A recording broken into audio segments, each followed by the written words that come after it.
तो सवाल जवाब सीरीज के एक और एपिसोड में तुम लोगों का स्वागत है, जहां पे हम तुम्हारे रैंडमली क्वेश्चंस के आंसर्स देते हैं। आज का क्वेश्चन ये सुजल भाई ने पूछा है। सबसे पहला, Silver Surfer versus Ghost Rider. अब ये दोनों ही कैरेक्टर्स काफी पावरफुल है। एक के पास हेलफायर है तो दूसरे के पास पावर कॉस्मिक है। अगर हम सिल्वर सर्फर की बात करते हैं तो इसके पास इसका बॉर्ड है, जिस बॉर्ड में ये किसी को भी एब्सॉर्ब कर सकता है। एंड सबसे खास बात, जब भी ये अपने बॉर्ड में होगा तो इसे रोकना नियरली इम्पॉसिबल है। अब silver surfer speed of light से भी ज्यादा तेज ट्रैवल कर सकता है एंड ये एनर्जी एंड मैटर को मैनिपुलेट कर देता है, जो कि इसकी सबसे खास एबिलिटी है। सिल्वर सर्फर मैजिकल एबिलिटीज भी जानता है, जैसे टेलीकिनेसिस या टेलीपैथिक्स। एंड इन्हीं सब एबिलिटीज के साथ सिल्वर सर्फर काफी स्ट्रॉन्ग हो जाता है। एंटी फेजिंग एबिलिटीज के साथ साथ पावर कॉस्मिक की भी इसके पास एबिलिटी है, क्योंकि ये गैलेक्टस का हराड़ा है।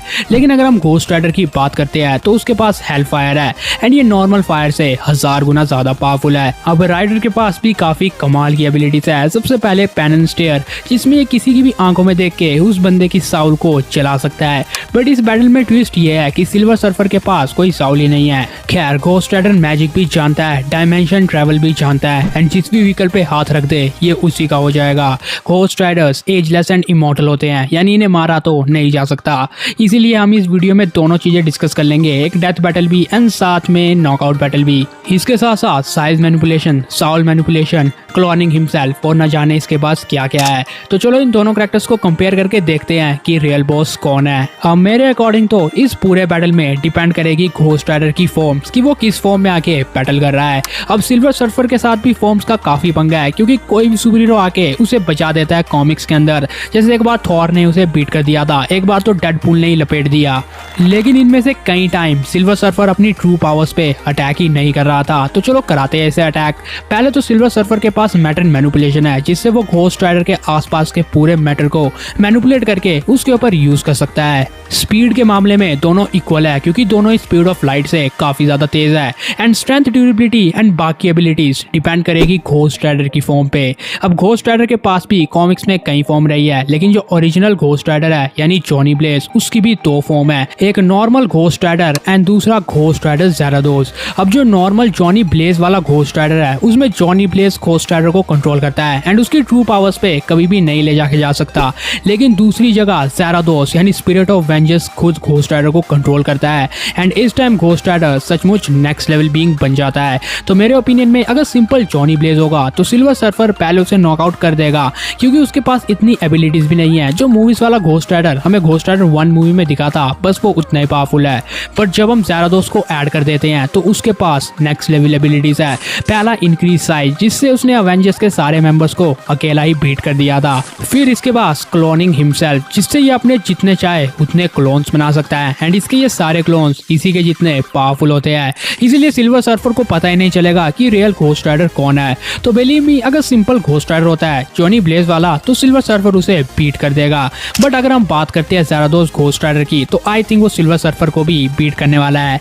खैर, वैसे कॉमिक्स में सिल्वर सर्फर का रिकॉर्ड काफी बिगड़ा सा है। खैर, इनका नेक्स्ट क्वेश्चन है Hulk versus vision but in movies. अब अगर हम मार्वल सिनेमैटिक यूनिवर्स के अंदर देखते हैं तो इन माय ओपिनियन विजन इस बैटल को जीत जाएगा, क्योंकि हल्क को जस्ट मार्वल ने वेस्ट किया है। खैर, यहाँ पे एक सिंपल सा लॉजिक यही है कि विजन के पास एंटी फेजिंग एबिलिटी है, इसीलिए हल्क जैसे फिजिकल स्ट्रॉन्ग कैरेक्टर के किसी भी अटैक का विजन के ऊपर असर होना इम्पॉसिबल है, क्योंकि वो जितने चाहे अटैक करने की कोशिश करे, विजन की एंटी फेजिंग बॉडी के ऊपर किसी भी अटैक का असर नहीं होगा एंड हल्क एक मोमेंट में पागल होकर थक जाएगा एंड इसी मोमेंट का फायदा उठा के विजन माइंड स्टोन का यूज कर देगा एंड शायद हल्क को नॉकआउट कर दे वो। इसीलिए मूवीज के अंदर ध्यान रखना, सिर्फ मूवीज के अंदर हल्क विजन से हार जाएगा, बट कॉमिक्स में तो शायद तुम्हें पता ही होगा। खैर, इनका नेक्स्ट क्वेश्चन है रैग्नारोक हेला वर्सेस इन्फिनिटी वॉर थॉर का। अब जब से Thor, Ragnarok, Avengers infinity war जैसी मूवीज आई हैं, तो तब से ये क्वेश्चन तो हर किसी के मन में ही है कि अगर हेला इन्फिनिटी वॉर थॉर से लड़ती तब उसका क्या होता। तो मेरे ओपिनियन में बैटल तो लेजेंडरी होगा, लेकिन डिपेंड करेगा कि बैटल हो कहाँ रहा है। अगर हम एस्गार्ड को लेके चलते हैं तो वहाँ पे हेला इमॉर्टल है एंड वहाँ पे उसकी रीजनरेशन पावर्स भी नेक्स्ट लेवल पे है। इसीलिए थॉर के सबसे पावरफुल लाइटनिंग स्ट्राइक से भी उसे खरोंच तक नहीं आई थी, या फिर उसकी बॉडी ने अपने आप को सेकंड्स में हील कर लिया था। लेकिन हमें ये बात भी नहीं भूलनी चाहिए कि हेला ने म्योनिर को भी ब्रेक किया है, वो भी एस्गार्ड के बाहर, जो कि उरू मेटल से ही बना था एंड स्टॉर्म ब्रेकर भी उसी मेटल से बना है। लेकिन क्वेश्चन ये आता है लोगों का कि स्टॉर्म ब्रेकर इतना पावरफुल है जिसने 6 इन्फिनिटी स्टोन्स तक को काउंटर कर दिया था, तो हेला उसके लिए कोई बड़ी बात नहीं होगी। बट भाई लोग देखो, अगर हेला इतनी कमजोर होती तो वो गॉडेस ऑफ डेथ नहीं होती। एंड अगर वो एक उरू मेटल के हैमर को तोड़ सकती है तो एक और उसके लिए कोई बड़ी बात नहीं होने वाली। एंड अब यहाँ स्टॉर्म ब्रेकर के पास तो एन्चेंटमेंट भी नहीं है। हमने देखा था कि थैनोस ने भी थॉर के खिलाफ इस हैमर का यूज किया है, तो हेला चाहे तो वो भी कर सकती है, यानी थॉर को लेने के देने ना पड़ जाए। लेकिन लोगों का मेन क्वेश्चन ये आता है कि जब से थॉर के पास स्टॉर्म ब्रेकर आया है तो उसके पास फाइटिंग एक्सपीरियंस साथ ही कमाल के रिफ्लेक्सेस आ गए हैं, बट बिलीव मी तब भी वो हेला के मुकाबले के नहीं है। रैग्नारॉक मूवी में हमने साफ देखा था इन दोनों कैरेक्टर्स का हैंड टू हैंड बैटल, जहां पे थॉर के पास गमनीर था, लेकिन उससे भी वो हेला को बीट नहीं कर पाया था एंड हेला ने छीन लिया था उसे। तो इसीलिए हेला स्टॉर्म ब्रेकर को भी छीन सकती है। एंड जहां तक थॉर की लाइटनिंग की बात आती है, आप अगर इस सीन को देख के कह रहे हो तो थॉर ने बिल्कुल ऐसा ही स्ट्राइक हेला के ऊपर भी दिया था, लेकिन हेला को एक खरोंच तक नहीं आई थी। तो हाँ, थॉर काफी पावरफुल हो गया है स्टॉर्म ब्रेकर को उठाने के बाद।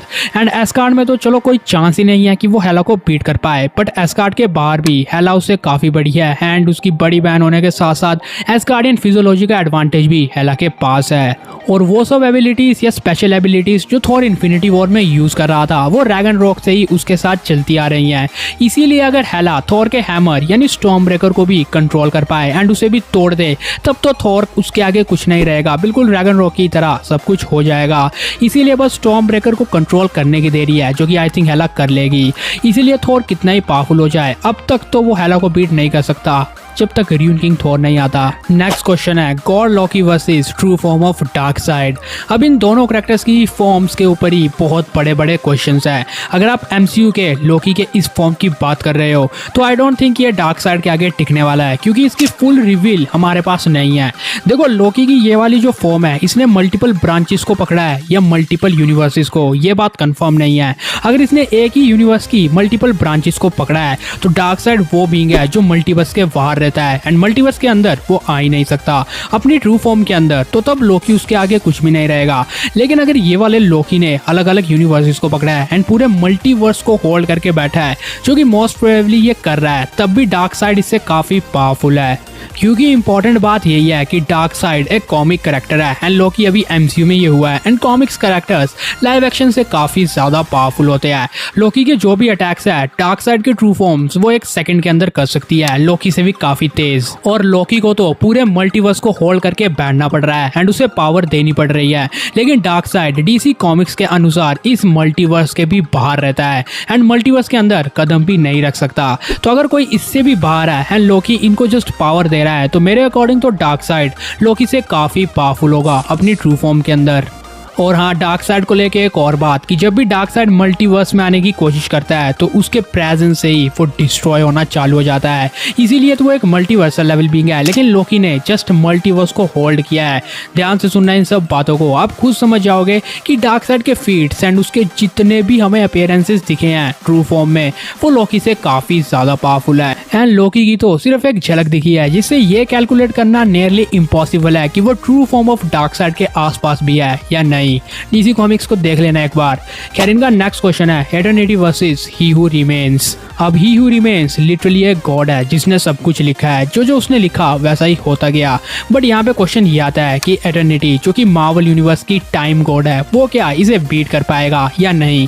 अब एटर्निटी वैसे तो कॉमिक्स में हर यूनिवर्स में एक है, यानी जितने भी यूनिवर्सेस है उनके पास अपना अपना एटर्निटी है जो कि अपने यूनिवर्स के टाइम को कंट्रोल करके रखता है। लेकिन अगर हम इन दोनों कैरेक्टर्स को कंपेयर करके देखते हैं तो इसने अपने यूनिवर्स को सबसे अलग कर दिया था। जिस यूनिवर्स में अगर हम एटर्निटी को मान के चलते हैं तो वो उसके टाइम को कंट्रोल कर रहा था, यानी अगर ही हू रिमेन्स डिवाइस की हेल्प से ये सब काम करता है तो एटर्निटी बिना उसके ये कर सकता है। वो टाइम गॉड है एंड टाइम को अपनी मर्जी से जब मर्जी चेंज कर सकता है। एंड अगर ही हू रिमेन्स ऐसा करने की कोशिश करता है तो उसे 1-2 सेकंड्स लगेंगे, लेकिन मिली सेकंड्स के अंदर अगर कोई कर पाए जैसा लोकी ने किया वैसा एटर्निटी है। लोकी को भी अपने फिंगर को ऊपर करने की जरूरत है, लेकिन एटर्निटी सिर्फ सोच के टाइम को मैनिपुलेट कर सकता है। इसलिए मेरे ओपिनियन में मार्वल का टाइम गॉड एटर्निटी आराम से बीट करने वाला है ही हू रिमेन्स को।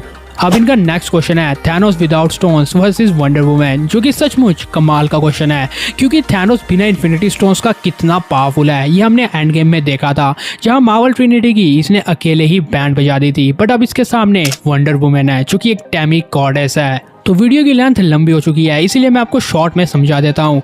अब देखो, अगर थैनोस अपनी स्ट्रेंथ, ड्यूरेबिलिटी या स्पीड का यूज करने की कोशिश करेगा वंडर वुमन के ऊपर, तो वंडर वुमन के ऊपर असर नहीं होगा, क्योंकि सब में वंडर वुमन उससे ज्यादा है। अगर आप वंडर वुमन के एक्सपीरियंस की बात करते हो तो वो 1500 सालों की है एंड थैनोस जस्ट 1000 ईयर्स का है। सीधे शब्दों में वंडर वुमन उससे ज्यादा स्ट्रॉन्ग है, इसीलिए थैनोस जो भी अटैक प्रिडिक्ट करने की कोशिश करेगा या पहले करने की कोशिश करेगा, वंडर वुमन उसके ऊपर वो पहले ही कर देगी, क्योंकि उसके पास fighting speed and reflexes Thanos से काफी ज्यादा है। अब बिलीव दोनों के पास कमाल के वेपन्स है, जैसे डबल एज स्वॉर्ड या स्वॉर्ड ऑफ एथीना वगैरह। मान लो कि डबल एज स्वॉर्ड भारी पड़ती है वंडर वुमन के सारे वेपन्स के ऊपर, लेकिन तभी वंडर वुमन के पास उसके रिफ्लेक्सेस है जो कि थैनोस से काफी ज्यादा तेज है। आपने इस टाइम भी इसके रिफ्लेक्सेस को देखा होगा एरिस के साथ फाइट करते हुए, जहां पे ऐसा लग रहा था कि वंडर वुमन लिटरली टेलीपोर्ट हो रही है। तो थैनोस तो वंडर वुमन को देख भी नहीं पाएगा, क्योंकि ये इतनी तेज है एंड फाइटिंग रिफ्लेक्सेस भी इसके कमाल के हैं। और अगर आपको लगता है कि इनके बावजूद भी वंडर वुमन कुछ नहीं कर सकती एंड थैनोस अपने डबल एज स्वॉर्ड से उसके सारे वेपन्स को तोड़ देगा, तो भूलना मत वंडर वुमन के पास ब्रेसलेट्स ऑफ सबमिशन है, जिससे उसने डूम्सडे तक की फाड़ी है एंड अपने अपोनेंट के ऊपर ऐसी सोनिक बूम प्रोड्यूस करती है जिससे वो 2 किलोमीटर दूर जाके गिरे। तो अगर वो थैनोस के ऊपर ऐसा कर पाई एंड फिर अपने स्पीड एंड रिफ्लेक्सेस से थैनोस के ऊपर कंटिन्यूसली अटैक कर पाई, तो वो उसे बीट करने वाली है, बिलीव मी। अब इनका लास्ट क्वेश्चन है burning Godzilla versus Titan Shimo का। अगर आपने Godzilla x Kong the new empire देखी है तो आपको पता होगा कि इस मूवी में हमें मॉन्स्टरवर्स का फाउंडिंग टाइटन शिमो देखने को मिला, जिसके पास आइस रिलेटेड पावर्स हैं। अब पहली बात कि टाइटन शिमो गॉडजिला से काफी ज्यादा बड़ा है एंड इसी ने ही मॉन्स्टरवर्स में आइस एज करवाया है, बट अभी तक ये जस्ट थ्योरी है, कंफर्म नहीं है, तो इसे ऐड नहीं करेंगे। अब इसके पास आइस ब्रेथ नाम की एबिलिटी है जिससे ये किसी को भी जमा सकती है। साथ ही इसके पास फ्रॉस्ट बाइट भी है, जिसका इस्तेमाल इसने पूरी मूवी में हर जगह किया स्कार किंग के कहने पे। अब अगर आप बर्निंग गॉडजिला को यहाँ पे लेके आते हैं तो शायद बर्निंग गॉडजिला इसे बीट करने वाला है, क्योंकि बर्निंग गॉडजिला ने किंग गिडोरा को बीट कर दिया था, जो भी एक आइस क्रिएचर था एंड टाइटन शिमो भी एक आइस क्रिएचर है। हालांकि सबसे पावरफुल है, लेकिन बर्निंग गॉडजिला का टेम्परेचर सचमुच नेक्स्ट लेवल है। 5 लाख डिग्री सेल्सियस प्रोड्यूस करता है बर्निंग गॉडजिला एंड जब ये अपने न्यूक्लियर पल्स को यूज करता है तो ये दुगना भी हो सकता है। अब न्यूक्लियर पल्स की स्पेशल एबिलिटी यही है कि वो किसी को भी जला सकता है एंड टाइटन शिमो की सबसे बड़ा डिसएडवांटेज या उसका वीकनेस है फायर एंड बर्निंग गॉडजिला वही प्रोड्यूस करता है, वो भी बहुत हाई अमाउंट में। तो आइस ब्रीज जैसे कई अटैक से गॉडजिला बच जाएगा एंड अगर उसे लग भी जाता है तो इस टाइम इतना ज्यादा गर्म था कि वो उसे कैंसिल कर देगा एंड अपनी प्योर न्यूक्लियर पल्स का यूज करके वो शायद टाइटन शिमो को बीट कर देगा एंड मेरे ओपिनियन में बर्निंग गॉडजिला उसे हरा देगा, क्योंकि अगर आप फीट्स को भी देखते हो तो वो काफी कमाल के हैं, क्योंकि गिडोरा को 1 सेकंड में उसने हरा दिया था। अब टाइटन शिमो के पास आइस एबिलिटीज होती है, तो गिडोरा भी तो एक आइसी क्रिएचर था, लेकिन उसको भी उसने 1 सेकंड में गला दिया था। तो टाइटन शिमो भले कितना ही पावरफुल हो, लेकिन जब न्यूक्लियर पल्स आ जाएगी तो वो भी नॉकआउट हो जाएगी। तो या in my opinion burning Godzilla battle को जीतेगा। लेकिन सवाल जवाब के इस एपिसोड को हम यहीं पे खत्म करते हैं। अगर आपने भी अपना कोई क्वेश्चन पूछना है तो #AskAssistant करके अपना क्वेश्चन कमेंट कर दीजिए, हो सकता है नेक्स्ट वीडियो में आपका ही क्वेश्चन हो। लेकिन इस वीडियो को खत्म करते हैं, अगर वीडियो पसंद आया हो तो लाइक एंड शेयर कर देना एंड हमारे इस चैनल को सब्सक्राइब करके बगल वाले बेल आइकन को भी जल्दी ऑन कर देना। Thanks for watching this video, bye.